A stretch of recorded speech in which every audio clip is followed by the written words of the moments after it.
She was young, and I was young, and never a care had we of all the worries of this world, that we might never again be seen. We wandered one day on the path where few any longer tread, out to the home of an old man 25 years dead. He had been a brilliant scientist, the papers did proclaim, but like all men upon this world, time closed out his fame. He had cares for mortal wealth, if so, we scarce could tell. His home was ancient, sere and leaned, its walls an empty shell. The green tiles on the roof decayed, the garden plants were frayed, the white wood walls grew thick with moss, after he in his grave was laid. The first floor creaked its wooden boards, had for decades in silence slept. Toward rotting stairs, and up to the heights, my beating heart it leapt.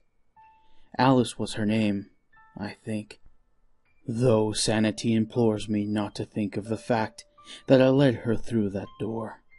I braided her to follow me, up to the second floor, and though I was terrified, my fright pushed me on the more.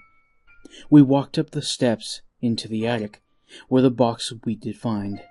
It sat alone and deathly quiet, the room empty all around.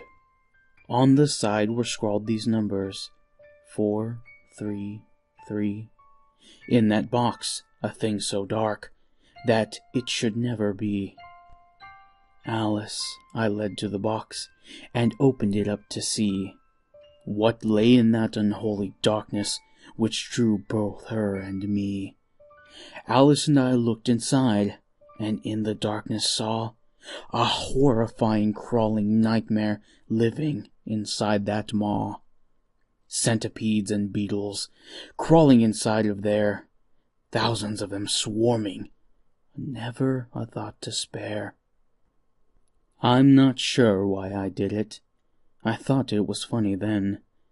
Alice was leaning over the side, and I thought to push her in. She yelled at me and screamed. I picked the lid up off the floor. I'm not sure what I said so long ago as I closed that door. When her voice died to silence with some concerned dread, I opened up that box, fearing to find her dead. My cruelty repaid. I can't describe the sight.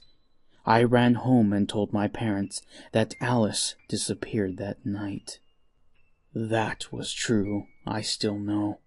Although I push it back, Alice was gone away, vanished through some tracks, which lead through worlds unheard of, which fall through madmen's dreams, which even to the blind man the thought unsightly seems. The box, I know assuredly, was no box at all. That man who owned it had hastily thought to close its call. He had hidden it away in the attic above his head, that thing which to him had been a source of dread.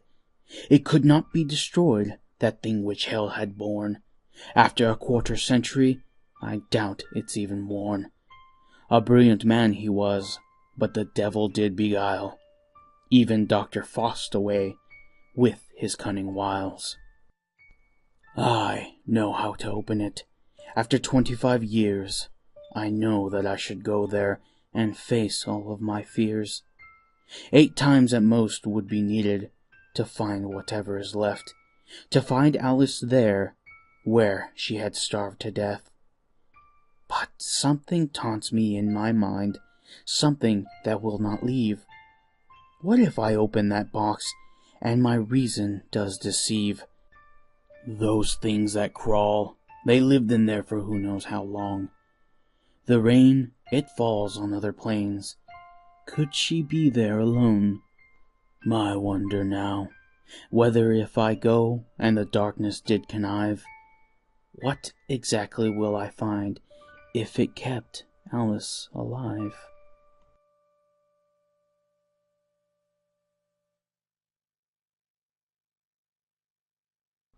Hey you, Ghostpaw here, and I just wanted to say thank you so much for watching this video. If you happen to like tonight's story, be sure to hit that like button, leave me a comment, share with your friends, and don't you dare forget to subscribe so you can catch more of my spooky tales. On a personal note, I'd like to say welcome and thank you to all the wonderful new subscribers that have joined. I can't explain how fantastic it is to see our community growing in such a way.